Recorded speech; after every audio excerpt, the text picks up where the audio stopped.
Hola a todas, todos, bienvenidos a esta charla de El código perfecto sí existe. Espero que la estén pasando online de manera agradable a esta super cool conferencia de Vamos a la Jump. Ante todo, gracias a nuestras queridas media chicas por esta hermosa invitación. De verdad me encanta participar en estas instancias, me encanta tener por aquí audiencias de todo tipo, chiquillas, desarrolladoras, UX, todos son bienvenidos a nuestra charla que vamos a presentar aquí con la Vicky. Espero que sea de su agrado, chiquillas, chiquillos. Bueno, ¿quiénes somos? Nosotras venimos de Walmart Digital, ¿ok? Yo soy Iliana Marcano, Technical Lead del área de inteligencia artificial y explotación de datos. Trabajo junto a la Vicky, Victoria Fuenmayor. Cuéntanos, Vicky, preséntanos. Bueno, gracias por esa introducción. Me siento de verdad que estuviera en un programa de televisión y bueno, muchas gracias a todas las personas que están también participando en esta charla. Como comenta Ili, trabajamos para Walmart Digital en Walmart Chile y soy full stack developer. Tengo alrededor de 5 años de experiencia y bueno, decidimos hacer esta charla para poder comentarles un poco nuestra experiencia y cómo podemos hacer para poder lograr el código perfecto. Sí, está entretenido esto. Bueno, aquí un poco haciendo spoiler de nuestros dolores, oportunidades, casos de éxito, cosas que nos enorgullecen de este mundo de tecnología, en particular de este arte de codear. Así que sin más, vamos a adentrarnos en el tema. Ahora, Entonces, como saben, tenemos, nuestra charla se llama El código perfecto sí existe, pero para poder hablar de esto es, ¿qué entendemos nosotras por el código perfecto? ¿Qué estarán pensando ustedes cuando nosotras hablamos de código perfecto? No sé qué piensas tú, Ili, qué significa para ti el código perfecto. bueno, para mi código perfecto suena a ese código que uno busca en GitHub, en un repositorio, lo ve detalladamente, e inmediatamente, wow, entiendo lo que hace, wow, me encanta este código, me enamoré. Más o menos así me suena a mí un código perfecto. A mí, además de poder enamorarte del código, a mí me gusta que tenga pruebas, porque normalmente cuando yo voy a un código, voy a las pruebas porque es común que las pruebas sean como la documentación del código que tú estás haciendo. Entonces, si bien hay códigos que no tienen pruebas, para mí el perfecto tiene que tener pruebas o tiene que tener una buena, digamos, una buena arquitectura o una buena estructura de carpetas. Para mí, cuando yo veo eso en el código, yo digo, ok, me encanta. Sí, en definitiva, todos esos aspectos creo que suenan muy cool. Aquí con la Vicky, bueno, empezamos a indagar un poco en el fondo de en qué consistía ese camino para poder llegar al código perfecto. Nos los planteamos y bueno, se los venimos a presentar acá. Dentro de esos aspectos que comenta Ili, en nuestras experiencias nos dimos cuenta que había factores en común. Y estos factores en común incluían que ese código perfecto o ese código bonito que queremos generar tenía que cumplir con clean code, con una serie de pruebas, seguir los fundamentos sólidos, los principios sólidos y el craftsmanship y la cultura, que poco a poco nos iremos adentrando a cada uno de estos puntos para poder explicar cómo utilizarlos y qué valor entregan al momento de poder generar el código en las aplicaciones de software. Seguramente habrán más principios, buenas prácticas por allí, estrategias que evidentemente ustedes como equipos de desarrollo, como artesanos, como ya podrán ver el término por ahí en nuestro how-to, nuestro camino a recorrer para el código perfecto, podrán o establecerán para implementarlo, ¿no? Lo importante es entenderlo. Como les digo, como les decimos, querida audiencia, esto es solo una pincelada por sobre todo el extenso camino que hay que recorrer para ese nirvana, ¿no? No sé, Vicky, ¿qué te parece si empezamos a mostrarles a la querida audiencia, esas chiquillas, chiquillos desarrolladores, en qué pensamos cuando armamos este camino? Por supuesto que sí. De hecho, para mí el primer punto es súper relevante y yo creo que marcó un antes y un después en mi forma de programar, que tiene que ver con Clean Code.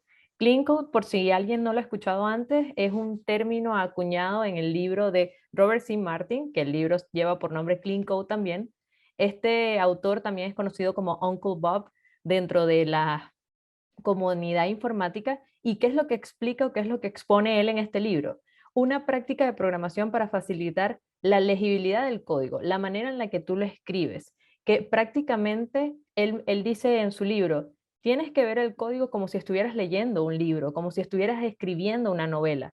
Cuando tú lees un libro, cuando tú lees una noticia, cuando tú lees cualquier texto, ves que sigue una secuencia lógica, ves que hace sentido un paso tras el otro. Lo mismo debe suceder en tu código. Cuando tú definas una función, cuando tú definas una variable, tiene que hacer sentido. Por ejemplo, si vas a declarar una fecha de inicio y le pones fecha inicial o le pones start date, que esto no sea, no sé, un string de un número o que esto no sea una función que calcula un algoritmo o que calcula el área de un cuadrado, porque no hace sentido. Entonces, para mí, cuando yo vi ese concepto y empecé a pensar que quizás como desarrolladores también debemos convertirnos en escritores, me hizo mucho más sentido o fue mucho más fácil para mí poder digerir el concepto de Clean Code.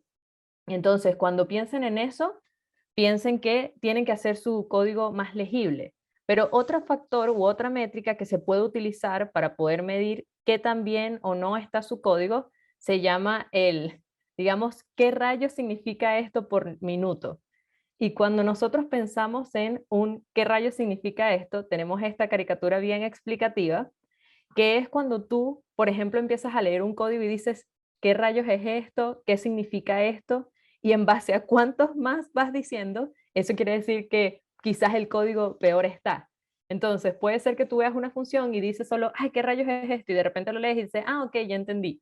Pero puede ser que te pongas a seguir y que sigas leyendo y que sigas leyendo y que a medida que vas avanzando se vuelva el código mucho más complejo, que sea mucho más difícil de entender, que tengas que irte a una documentación de código, que tengas que preguntarle a alguien más. Entonces, a medida que uno se va preguntando como esos, ¿qué está pasando aquí por minuto? Efectivamente puedes decir, ok, este código quizás hay que hacerle un refactor, quizás hay que mejorar algunos nombres y efectivamente seguir el patrón de Clean Code. Totalmente. Y ojo que ahí para complementarte, Vicky, hay prácticas asociadas como para lograr y minimizar qué rayos sucede en este código por minuto o como WTF en inglés por minuto, que no quiero decir lo que significa, pero ya sabemos. Este, entre las prácticas que podemos encontrar en los equipos, que es bueno que la establezcan como disciplina, es la revisión de pull requests, incluso per programming, mob programming, por si no han escuchado el término. Es la práctica en la que el conjunto completo de desarrolladores interesados en codear una funcionalidad se reúnen en torno a una persona que está armando como, está tomando el control del desarrollo. Entonces, de ahí se minimizan estos problemas y también desde el lado de quien lo comete, no verlo como, wow, ¿qué he hecho? Un pecado mortal. No, exponerse como algo natural, está bien equivocarnos, y por eso también estamos colocando ahí entre las otras prácticas a desarrollar que tenemos que pulir es la habilidad blanda o el craftsmanship, para poder hacer que esto funcione, ¿no? Súper interesante aquí este principio, de verdad a mí también me agrada mucho, es uno de mis preferidos en definitiva. El otro aspecto que nosotros decidimos agregar en esta charla tiene que ver con las pruebas, tiene que ver con cómo nosotros podemos garantizar que el producto o la funcionalidad que estamos creando hace sentido con las necesidades de negocio y hace sentido con las necesidades de calidad que nosotros podamos establecer como equipo. Y como ven, acá en la izquierda podemos ver la pirámide de pruebas, que es un concepto, digamos, el más famoso dentro de la comunidad, que es acuñado por Martin Fowler, y en la derecha tenemos el trofeo de pruebas, que es acuñado por Ken Dodds. y que en lo personal he trabajado con ambos en el último tiempo. Y por ejemplo, si se dan cuenta, estas, digamos, estas dos figuras, para no confundirme entre pirámide y trofeo a cada rato, estas dos figuras se complementan y pueden ser utilizadas de manera simultánea o pueden ser utilizadas para diferentes necesidades de negocio. Puede ser que uno ustedes la apliquen para el backend, otro la apliquen para el frontend y así sucesivamente dependiendo de qué es lo que necesiten. Cosas importantes a notar en cada una de estas figuras es que mientras tú estés en los niveles más bajos de ambas, los test van a ser más isolados, van a ser más atómicos, por decirlo de alguna manera, van a ser mucho más rápidos en tiempo. ¿Por qué? Porque esa es la base fundamental de todas las estrategias de testing, ¿ok? Mientras más bajo estés en los niveles, más rápido va a ser, más único debe ser, más unitario debe ser. Y a medida que vas subiendo por los niveles, los tests evidentemente van a tomar un periodo de tiempo mucho mayor porque van a necesitar más recursos, porque probablemente los vas a tener que colocar en el pipeline, porque probablemente vas a tener que simular el comportamiento del usuario, como son los tests end-to-end o los tests UI, que son evidentemente factores que involucran mucha más máquina o mucho más CPU o consumo. Y por otra parte, mientras más vas subiendo en estos niveles, más integración vas a tener. Si bien en el nivel inferior puedes estar probando, no sé, que se imprima un mensaje o que tengas un botón con ciertas características, en el nivel más superior vas a probar, por ejemplo, que la persona pudo hacer un login exitoso o la validación de un formulario, etcétera, etcétera. Entonces, por ejemplo, si se dan cuenta, en el lado derecho, una de las cosas relevantes que podemos mencionar es que tienen una capa que se llama static o estático. ¿Y a qué se refiere esto? Se refiere a el contenido que uno normalmente revisa al momento que uno está escribiendo el código. Por ejemplo, algún error de escritura, algún punto y coma que se te fue, paréntesis, cosas del código per se que uno escribe, que fácilmente podríamos sustituirlas configurando un linter en el código que te ayuda a alertarte como, oye, se te pasó este punto y coma, o tienes esta función mal declarada, o quizás esta variable no está tan bien explícita, que eso lo pueden configurar cada quien en su proyecto. Y otra particularidad que tiene esta trofeo de pruebas es el nivel de integración, que a diferencia de la pirámide de pruebas, la mayoría o el core digamos, estrategia se concentra allí. Es decir, vas a tener un set de pruebas unitarias, pero las que te van a entregar mayor valor van a estar a nivel de integración. ¿Por qué? Porque probablemente quieres saber cómo se comportan todos tus componentes, porque probablemente tengas una arquitectura de microservicios, etcétera, etcétera. Entonces, cualquiera de estas dos, digamos, estrategias es súper válida al momento de programar, pero lo importante es que sí o sí en el código que estén creando, ojalá tengan una estrategia de pruebas, que puede que no la cumplan completa, puede ser que solo tengan test unitarios, pero está bien, porque de alguna manera nosotros como desarrolladores tenemos que garantizar la calidad de las funcionalidades que estamos entregando y las pruebas es una de las partes más crucial para poder decir, ¿sabes qué? Esto te va a garantizar que no vas a tener bugs en producción. Y hay mucha gente que dice como, oye, pero es que las pruebas tardan mucho tiempo, uno tiene que invertir uno pierde el tiempo haciendo pruebas, pero yo honestamente prefiero invertir el tiempo haciendo pruebas a que después me llamen a las 3 de la mañana porque hay un bug en producción y hay que resolverlo. Entonces yo prefiero resolverlo cubriéndolo con pruebas. No sé, Ili, Oye, ¿cuál de sí. las dos recomiendas tú? Es que en definitiva, Vicky, tú ahí mencionaste, por ejemplo, desde la estrategia de trofeo de pruebas, por ejemplo, el tema de probar a nivel estático en nuestro código. Yo creo que empezando por ahí es un punto importante. Te puedo contar como anécdota que desde yo vengo del mundo tradicional y esto todo se asocia al contexto ágil. Vamos como descubriendo en comunidades este tipo de estrategia, estos casos de éxito, porque esto viene también un poco de qué es lo que les ha resultado a grandes autores, grandes coders del mundo de tecnología el día de hoy. Entonces, por ejemplo, en mi mundo tradicional, como decía, antes no había ningún tipo de estándar que uno pudiera incorporar de manera automática, por ejemplo, para validar problemas a nivel de tipado, que es como el típico problema a nivel estático que uno puede detectar. Entonces, oye, podrían incluso irse a producción bugs relacionados con tipo de datos. Entonces, el clásico con JavaScript, que pasa con JavaScript, que es débilmente tipado, de que trato de sumar dos strings y pues como resultado me puede ocasionar incluso problemas graves si es que estoy abordando funcionalidades relacionadas con finanzas. Entonces, importante como tomar en cuenta esos mínimos detalles que pueden hacer la diferencia. Y lo que más me ha resultado a mí, pues automatizar las pruebas de integración, como ese nivel de confianza que estabas hablando, Vicky, allí. Y bueno, querida audiencia, si tienen feedback al respecto de qué dolores han tenido y cómo les ha servido estas dos estrategias, si es que la han aplicado, bienvenidas. Pero en definitiva, yo creo que ahorita con el boom de los microservicios cobra más relevancia el tema de pruebas de integración, y a mí me ha salvado el pellejo varias veces ese tema de probar por integración. ¿Okay? Un subconjunto que he utilizado particularmente de tipo de prueba de integración es la prueba de contrato para garantizar un correcto speech, una correcta comunicación entre consumidor y proveedor de contrato. Entonces, en el caso de comunicaciones establecidas entre microservicios. Entonces, si rompo un contrato, ya yo estoy sincronizado con un contrato en común entre proveedor y consumidor. Por ende, no voy a hacer que se quiebren mis clientes, por ejemplo, consumiendo una API. ¿Ok? Entonces, ¿qué más nos puede contar Vicky?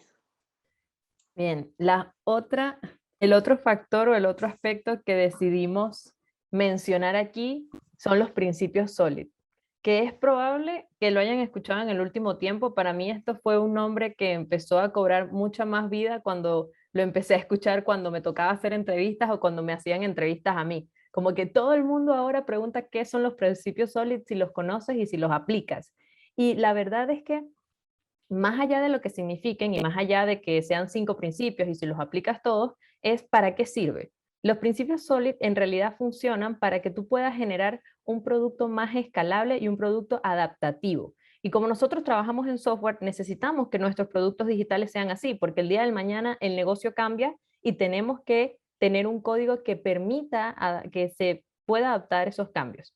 Entonces, tenemos aquí 5 principios que, como les decíamos, esto es una guía o digamos, en base a nuestra experiencia, cuáles son los que más podemos usar. Por ejemplo, en mi caso personal, normalmente siempre uso el de Single Responsibility y el de Open Close, que Single Responsibility o responsabilidad única, como su nombre lo indica, es eso. Tú tienes que garantizar que tu componente, tu clase, tu función esté cumpliendo lo que está dicho para que haga. Por ejemplo, si tienes una función de calculadora, que adentro no esté concatenando string o que adentro no esté haciendo un mapper o no esté haciendo una conexión con un servicio o con un repositorio, sino que haga prácticamente el cálculo. Si tienes una función que dice suma dos números, ojalá adentro no tengas la llamada a la base de datos para buscar los dos números y luego sumarlos, por ejemplo. Luego tenemos el principio de Open for Extension y Close for Modification, que prácticamente es eso, poder extender las diferentes entidades o objetos que tú tengas sin necesidad de modificarlos, tratando de promover el principio de la inmutabilidad también de los objetos. Luego tenemos otros que son como el List Cost Substitution, Interface Segregation y el Dependency Inversion, que si bien también los puedes ir aplicando en tu aplicación, al menos yo en lo personal no he tenido la oportunidad de trabajarlos así de cerca, pero eso no quiere decir que no los pueda hacer o que no los puedo utilizar o que cuando voy a aplicar los principios SOLID tengo que hacer los 5 porque si no el código no va a ser perfecto. Al contrario, la idea es que nosotros podamos promover a todas las personas desarrolladoras a que intenten probar estas cosas, que intenten hacer testing, que intenten hacer los principios SOLID y que vayan probando cada uno de estos tips que estamos dando. ¿Para qué? Para que vean el valor y que puedan formar un criterio como, oye, ¿sabes qué? Yo probé los principios SOLID y resulta que no me resultó. O mira, ¿sabes qué? Probé el testing y resulta que no me resultó. y al final poder ir formando un criterio y apoyándonos como comunidad en compartir esas experiencias y definir realmente cuáles han sido nuestros casos de éxito y cuáles han sido nuestros casos de aprendizaje. No sé, Ili, ¿cuál de estos principios tú recomiendas o cuál ha sido, no sé, el más difícil para ti o el más fácil para ti de implementar?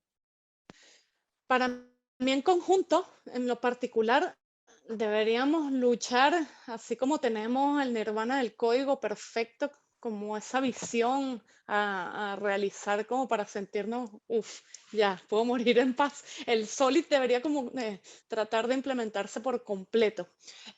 Principio Solid, si lo buscan en la bibliografía, lo van a encontrar como muy asociado con ejemplos en Java, con orientación a objetos, por ejemplo. Pero estos principios se pueden aplicar a incluso paradigmas funcionales, que por ahí está siendo bastante utilizado también. ¿Por qué? Porque precisamente dentro del paradigma funcional, que sería otro tema ya, quizá en otro capítulo que nos cedan aquí en la conferencia, chiquilla, se dan muchos de estos principios de forma ya nativa. Por ejemplo, single responsibility. Yo en el paradigma funcional pretendo tener una función única que haga una y solo una cosa. Y en lo personal es así como lo he implementado. Soy de las que simpatiza bastante con este paradigma funcional, incluso con el dependency inversion, que es, como lo dicta la pantalla, es comúnmente confundido con dependency injection. También se da de una manera un poco natural, por cómo armamos el pipeline funcional a la hora de programar.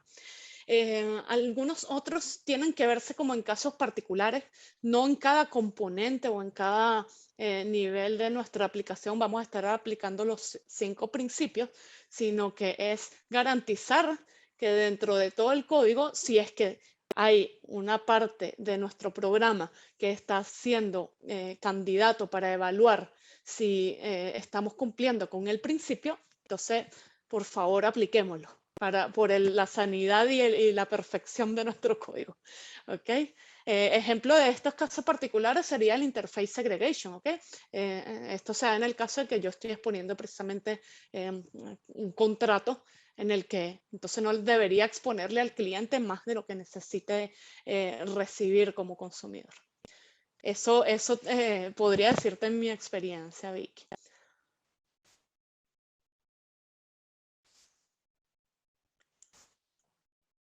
Entonces, llegamos al principio favorito mío, el craftsmanship y la cultura. ¿Por qué es el favorito mío?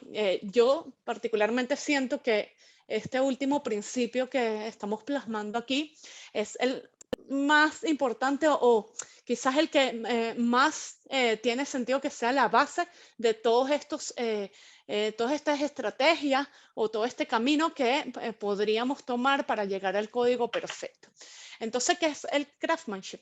En realidad hay un manifiesto que les voy a presentar acá, que se deriva del base nuestro, que es el manifiesto ágil, que expone cómo es que yo puedo ser una artesana de software o un artesano de software por excelencia. Entonces, apalancándose de los 4 principios básicos ágiles pues cuando el software funciona, ¿no? Yo no quiero que solo el software funcione, vámonos más allá, queremos que el software sea bien diseñado.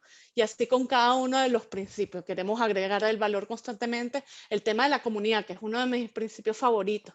Armemos comunidades, también el de las asociaciones productivas, no solamente colaborar con clientes. Debemos en nuestras empresas escalar nuestra colaboración hasta todo tipo de niveles, porque cada rol de la empresa es importante para que nuestro código pues, tenga sentido y esté alineado con lo que quiere el negocio, con lo que quiere nuestro cliente. Entonces, yo creo que la perfección del código va también un poco encaminado a nuestras formas de trabajar, cómo hemos transformado también digitalmente nuestras empresas para poder colaborar de manera natural, orgánica y tener esas sinergias entre equipos y para que al final este código uno lo vea y diga, ah, sí, este código está representado con todo lo que quiere nuestro cliente y finalmente pues igual nuestra empresa. Entonces acá les dejo nuevamente el QR, audiencia, chiquillas, chiquillos, por si lo quieren escanear y tenerlo allí a la mano para que lo firmen. Fírmenlo si no lo habían hecho ya, para que se comprometan con ser unos excelentes artesanos, artesanas de software. Y bueno, vamos un poquito más a la práctica. Vicky, prepara allí tu IDE, porque vamos a ver un poquito de cómo más o menos hemos implementado acá en Walmart Digital algunos de estos principios de los cuales hemos estado hablando. Entonces, LeaderUp es nuestra aplicación móvil para hacer pedidos por Walmart Chile. Entonces tenemos varias formas de entrega allí, por Pickup y Delivery, tenemos funcionalidades con distintos medios de pago. Entonces yo les voy a mostrar acá en mi IDE un poquito del código de nuestra lidera, que por cierto está hecha en React Native, y de uno de los tests. Hay una funcionalidad que se llama Pesos Mi Club, con la cual tú puedes ir acumulando para hacer uso de ellos precisamente en la lidera. ¿Okay? Entonces, uno de los escenarios de prueba que podemos encontrar aquí, no sé, querida audiencia, si han trabajado antes con Jest dentro del mundo JavaScript y con React Testing Library, aquí estamos haciendo uso de esas herramientas, ¿ok? Súper útil a la hora, por cierto, de implementar pruebas más a nivel de integración, como el mencionado test de trofeo de Kenzie 2, la librería de React Testing Library, la cual él mismo fue contribuidor, ¿ok? Entonces, ¿qué quiero decir con hacer pruebas de integración? Bueno, simplemente probar comportamiento de nuestros componentes, por ejemplo, en el caso de frontend, para evitar probar detalles de implementación. Ese es el punto 1. Dentro de nuestros escenarios de prueba, vamos a ver reflejado comportamiento, o por lo menos eso es lo que estamos siempre tratando de influir en nuestros productos. ¿Ok? Punto 2, no olvidar que igual deberíamos estar reflejando código limpio incluso dentro de nuestros tests, ¿ok? Entonces, yo debería estar metiéndome a mi escenario de prueba, ¿ok? Este es mi suite de mi club y cada escenario de prueba debería estar bastante alineado con los criterios de aceptación de mi funcionalidad, ¿sí? Entonces, yo voy a jugar un poquito con esta prueba en particular. Lo que quiero hacer es comprobar que el componente que voy a renderizar despliegue este texto. ¿Okay? Este texto le indica al cliente hasta cuándo puede ir acumulando puntos. Sencillo. No, fíjense que, como les digo, no tiene ningún tipo de detalle más allá de pedir que se rendere el componente. Pues, existe una estrategia, Vicky, tú has trabajado con ella para poder ordenar todos los casos de prueba. ¿Cómo se llama esa estrategia? Sí, de hecho ahí algo bien interesante que tú mostrabas era la cabecera, por decirlo de alguna manera, del nombre del test, que como ven tiene la particularidad que empieza con un it. Esto es directamente de la librería de Jest y lo que nos ayuda es a poder darle un nombre al comportamiento que queremos que tenga este test. Por ejemplo, ahí dice, it should render my club session with right results for client. Ahí en ese string nosotros podemos escribir lo que nosotros queramos. Por ejemplo, mostrar botón cuando suceda tal cosa, mostrar un modal de mensaje de alerta, lo que nosotros necesitamos que despliega o que informa el comportamiento de lo que estamos a punto de hacer. Porque, como les mencionaba al principio, los tests son parte de nuestra documentación. Entonces, eso es lo más relevante, que seamos cónsonos con lo que cumple aquí esta función. Dentro de los tests, una estrategia que se puede utilizar es la de AAA, que habla de un arrange, action y assert, ¿ok? Que es como esa forma de ordenar tus pruebas. Entonces, al principio de este test, que nosotros queremos que muestre la información adecuada, tenemos primero que simular un escenario, ¿ok? Y este escenario, que es el primero, el arrange, nosotros estamos seteando los valores iniciales. Eso es lo primero que nosotros hacemos. Vamos a setear los valores iniciales para que el componente se comporte de la manera que el test está esperando.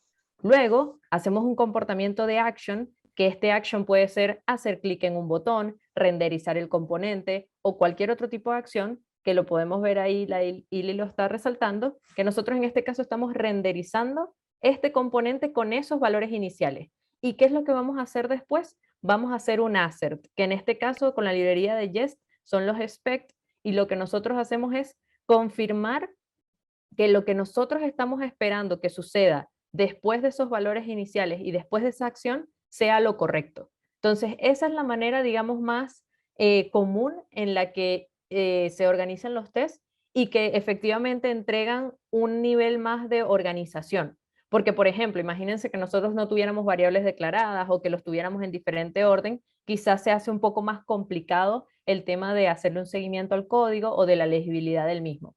Entonces, eso es súper recomendado al momento que vayan a escribir pruebas, traten de utilizar esa estrategia que se llama AAA.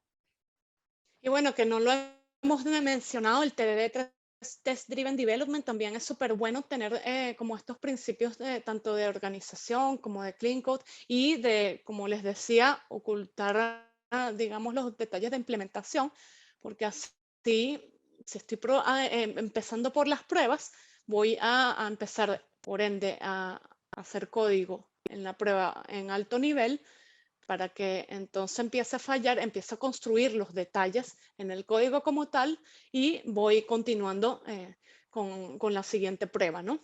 Entonces, acá lo que, como les decía, se supone quiero es que se renderice en el componente este texto que es la fecha fin en la que puedo seguir acumulando puntos. Entonces, aquí el código me pasó. Yo les voy a mostrar para que vean que estamos corriendo es únicamente una sección de la batería de pruebas del LeaderApp y se supone que en este momento con este input, estos parámetros de entrada de JSON, ¿ok? Debería estar pasando mis pruebas. Pero yo puedo mostrarles que, por ejemplo, una de las estrategias, como igual para hacer onboarding del código, para entender bien cómo se comporta, qué parámetros en verdad, sin necesidad de ir a revisar el código, está necesitando la aplicación o cuáles son los flujos alternos que pudieran estar pasando en el código, puedo ir jugando como con los parámetros, ¿no? Entonces, lo que quiero hacer aquí es tomar para este test en particular este dato de entrada, quitarle uno de los parámetros y ver qué pasa. Yo estoy esperando que el código se rompa para que entonces me diga, yo estoy esperando, como siempre, este texto y estoy recibiendo que, como vieron, le quité la fecha de término que me va a indicar, va a ser formateada en el detalle de implementación y me va a indicar cuál es la fecha fin que tengo para poder canjear los puntos. Entonces, fíjense que efectivamente, como le quité la fecha, aquí me dice fecha inválida. Es un caso más bien borde en este sentido porque siempre me debería llegar cada uno de estos campos del servicio que esté consultando para poder obtener los pesos mi club del cliente, pero voy como entendiendo, incluso detectando cosas raras que no haya probado. Entonces, me permite esa dinámica de ir refactorizando código.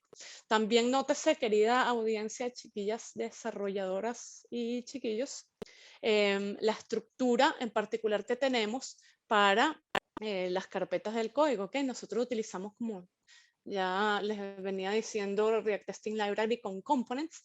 Y bueno, lo importante aquí es un poco ir teniendo ciertos patrones de diseño claros y estándar dentro de la industria para poder como precisamente alinearnos a ese clean code, a que todo el mundo nos entienda que estamos estructurando acá eh, dentro de nuestra arquitectura de aplicación. ¿Ok? Entonces, bueno, chiquillos, chiquillas, eso quería mostrarles. Entonces, acá Listo, ya hackeamos. Entonces, llegamos a la conclusión. Sí, la verdad es que, por ejemplo, podemos ver de que si aplicamos toda esta teoría que hemos mencionado, todos estos tips, de cierta manera, podemos alcanzar un código perfecto y podemos verlo en la práctica, como por ejemplo con la demostración que acaba de hacer Ili de la Líder App. Y lo mismo pueden hacer ustedes. Y como Ili menciona, y yo también, nosotros venimos de, digamos, de contextos de informática en donde al principio no sabíamos nada de esto y que lo fuimos aprendiendo en base a cómo fue saliendo y que nos dimos cuenta del valor que podía entregar, y por eso es que hoy por hoy podemos recomendarlo como para que ustedes también lo apliquen en sus desarrollos, para que también lo puedan seguir, digamos, explorando en los aprendizajes que tiene cada quien. Pero bueno, la idea es que ahora ustedes se hagan esa pregunta, si realmente existe el código perfecto para ustedes, qué entienden ustedes como perfecto. Sería genial poder ver en los comentarios que tenemos acá en el chat qué piensan ustedes, y ojalá que toda esta información les sirva y que la puedan aplicar pronto en todos esos productos digitales que están creando. Excelente, Vicky. Sí, efectivamente, lo espero muchísimo, que podamos recibir de esta querida audiencia que nos ha acompañado hasta ahora, todo ese feedback, esas dudas que tienen al respecto, si, especialmente si están incursionando nuevos en este mundo fascinante de la tecnología y el desarrollo. Ahí les dejamos nuestros LinkedIn. Me pueden conseguir a mí, Liana Marcano, a Vicky, también está famosa ahí en las redes de LinkedIn, y dispuestos, por supuesto, a atenderlos ante cualquier duda. Muchas gracias de verdad por haber atendido esta conferencia, esta sesión.